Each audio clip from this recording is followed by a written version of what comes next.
Hey, it's the Nerdy Sports Fan. We're talking NFL Draft.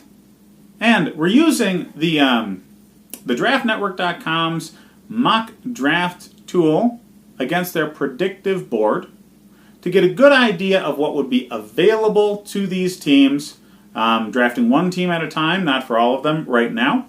And we're getting into the Tennessee Titans in the AFC South here.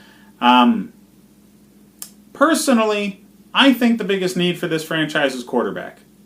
I don't believe in Mariota. I've not made that any sort of secret. He ended last season with a pretty bad injury that he may or may not fully recover from. They traded for Ryan Tannehill. Yeah. Ryan Tannehill. Not that great, okay? There's a reason franchises go away from their first-round quarterback. But I don't really see them going for a quarterback in this draft.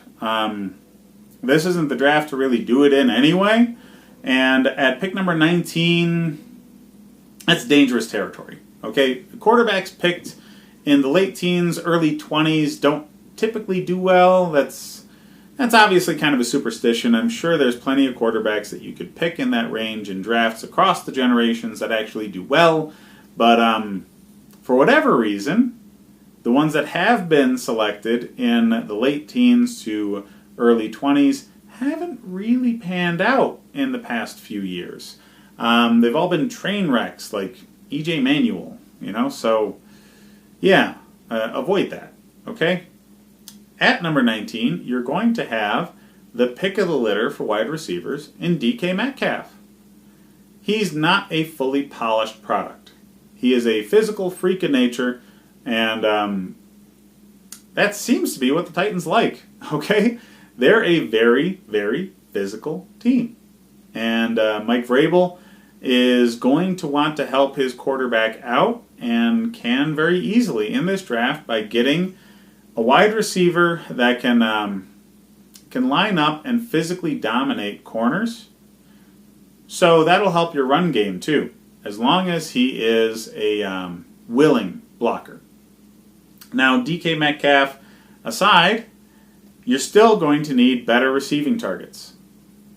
And in the second round, at pick number 51, I had Irv Smith Jr. available, tight end out of Alabama.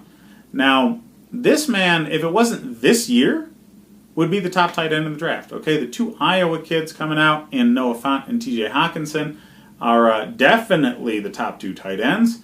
Irv Smith Jr. is going to fly under the radar, and I'd expect him to be available in this range. Yeah, snap him up. Okay, instant upgrade at tight end, instant upgrade at wide receiver for a team that really needs to help quarterback. Yeah, do it. Okay? At pick number 82, I was surprised to see this player available. I got Jachai Polite, edge rusher out of Florida.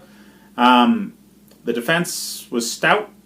They could always use an upgrade. Rotational defensive edge rusher is very, very good value position at this point in the draft. And yeah, there's not a team in the league that can't use better rotational pass rush.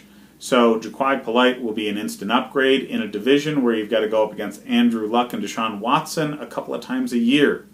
That's it for their top 100 picks. Those are the guys that I would expect to be instant players on this team at starting roles or very strong rotational roles. And for my money, that's a huge upgrade for this team. Do I think it's going to make a huge difference? Unfortunately, no, because I don't think Mariota is going to make a big stride forward. I don't think any quarterback from that draft class, Ryan Tannehill included, is going to make a big stride forward. I just don't think they were very good, the quarterbacks that came out that year, and you're going to see that in Tennessee, okay? You're going to get to the playoffs. You really are, because it's a tough team, and Vrabel has proven to be a good coach. But I don't see you doing well in the playoffs in the coming years until you move on from Mariota and get a quarterback that can develop a lot better than he can.